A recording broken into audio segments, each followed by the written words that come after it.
আসসালামু আলাইকুম ওয়া রাহমাতুল্লাহি ওয়া বারাকাতুহু। আলহামদুলিল্লাহ, সুপ্রিয় দর্শক শ্রোতা, আজকে আমরা জানবো যে নামাজের মধ্যে আমাদের অনেক সময় ভুল হয়ে যায়। এই ভুল হয়ে যাওয়ার কারণে আমরা কখনো কখনো এমন অবস্থা দাঁড়ায় আমাদের মাঝে যে আমি কি সিজদায়ে সাহু দিব? আমার এই রুকুন ছুটে যাওয়ার কারণে কি আমার উপরে সিজদায়ে সাহু ওয়াজিব হয়েছে কি হয়নি? এই ধারণার মধ্যে আমরা বারবার পিছপা হতে থাকি এবং অগ্রসর হতে পারি। একবার ভাবি সিজদায়ে সাহু আমার দেওয়া উচিত, আবার কখনো ভাবি সিজদায়ে সাহু আমার দেওয়া উচিত নয়।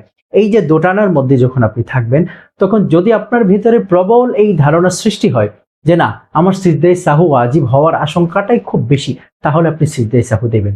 আর যদি এমন মনে হয় যে না, আমার এটা জানা নেই অথবা সিজদায়ে সাহু ওয়াজিব হবে কি হবে না এ নিয়ে সন্দিহান আছে, শুধুমাত্র সন্দেহবশত সিজদায়ে সাহু এটা উচিত নয়, এটা কাম্য নয়, এই কাজ করা যাবে না, এই কাজ থেকে বিরত থাকতে হবে। প্রিয় দর্শক, আশা করি এই মাসালাটি আপনি বুঝতে পেরেছেন।